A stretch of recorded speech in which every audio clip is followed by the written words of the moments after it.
just over a week after the catastrophic July 4th flash flooding that devastated communities across Texas Hill Country, claimed the lives of 132 people, and left more than 170 still missing, the region is now facing another round of severe weather. As if echoing the trauma of that tragic weekend, torrential rains returned to central Texas on Sunday morning, triggering new flash flood emergencies, prompting evacuations, and once again halting critical recovery operations. In Kempner, the Lampasas River rose explosively from just 1.75 feet to over 32 feet by mid-morning, coming within inches of the major flood threshold and further deepening the crisis for a region still reeling from disaster. Both the Lampasas and San Saba rivers have seen substantial and dangerous water level increases. At Adamsville in San Saba County, the Lampasas River rose by approximately 14 feet within 2 hours early Sunday. These sudden surges were driven by intense rainfall, with localized rates reaching up to 3 inches per hour in some areas. Overall rainfall accumulations exceeded 9 inches in San Saba County, more than 6 inches at Colorado Bend State Park, a popular recreational area now closed due to flooding, and nearly 5.5 inches in Sonora. Other communities, including Eden and Brady, recorded close to 5 inches of rainfall, stretching emergency response resources and compounding the risk for additional flash flooding across the region. In response to the rapidly rising waters and hazardous conditions, Colorado Bend State Park was closed for public safety. Road closures throughout San Saba County were implemented, including several low-water crossings and county roads that became impassable under the floodwaters. Mandatory evacuation orders were issued for residents living in vulnerable locations, especially those south of the San Saba River, east of Highway 16, and north of Wallace Street and Highway 90. Particular attention was paid to homes already damaged by the earlier floods, with emergency personnel conducting door-to-door notifications to ensure residents were informed and could move to higher ground or designated shelters. Kerr County, the epicenter of the July 4th disaster and the hardest-hit region during that period, also faced renewed threats from rising floodwaters on Sunday. Emergency alerts warned residents of increasing water levels along the Guadalupe River, which had surged an extraordinary 26 feet in just 45 minutes during the initial July 4th flooding event.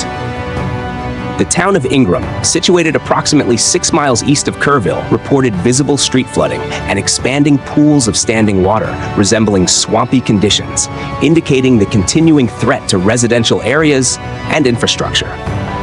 These new flooding conditions have severely disrupted ongoing search and rescue efforts.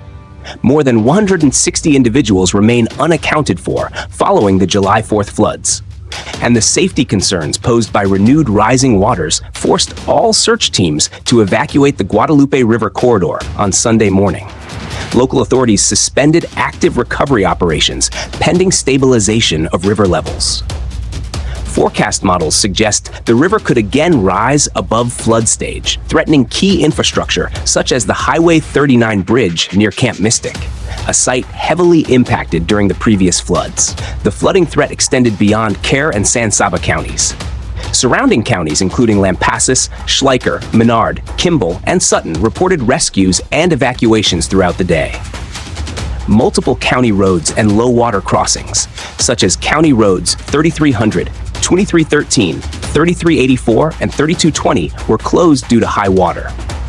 Highway 190, which spans the Lampasas River at Kempner, was closely monitored as floodwaters neared the bridge deck, raising concerns about potential structural impact and the safety of motorists. The National Weather Service issued flash flood warnings and flood watches across central Texas, assigning a level 3 out of 4 flood threat rating, signifying a significant probability of widespread and life-threatening flooding. Meteorologists reported that this flooding event stemmed from a stalled upper-level weather system positioned between 2 high-pressure zones, producing persistent, slow-moving storm cells that delivered heavy and repeated rainfall throughout Sunday. Compounding the instability, a secondary, weaker weather system contributed to the erratic atmospheric conditions, fueling ongoing thunderstorm development and further rainfall accumulation. Soil saturation levels in central Texas remain critically high due to the July 4th storms, greatly reducing the ground's ability to absorb additional rain. As a result, heavy precipitation quickly converts to surface runoff, overwhelming creeks, rivers, and drainage infrastructure. Updated forecast guidance warns of localized rainfall totals reaching between 9 and 12 inches in some areas, with rivers such as the Guadalupe expected to rise rapidly and possibly exceed flood stage. Emergency responders across affected counties have taken decisive action to mitigate risk and protect residents. The Kempner Volunteer Fire Department evacuated 2 RV parks and relocated elderly residents living near vulnerable creek beds to safer locations.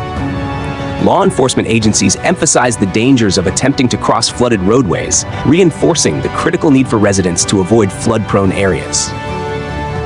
In Bosque County, first responders rescued a man trapped in waist-deep water on a submerged bridge, the 3rd rescue at that specific location in just 1 month. Meanwhile, in Sonora, local officials established a temporary shelter at the Civic Center to provide refuge for displaced residents as evacuations continued. One evacuee described their situation. "We are stuck here. There's no way to get out. We can get to high ground real easy, but there's no way to get out of the camp because the roads are washed out. Cherokee Creek is on a tear." Texas Governor Greg Abbott confirmed that multiple rescues had been carried out across several affected counties and emphasized that emergency services remain on heightened alert. State and local agencies continue coordinating response efforts focused on safeguarding residents and mitigating further damage amid this ongoing flood crisis. As the weather system persists, emergency management agencies maintain vigilant monitoring of conditions, preparing for continued flooding and anticipating the complexities of an extended recovery phase. Search and rescue operations are expected to resume as soon as river levels recede and conditions permit safe access. As always, thank you for watching. Stay safe and stay aware.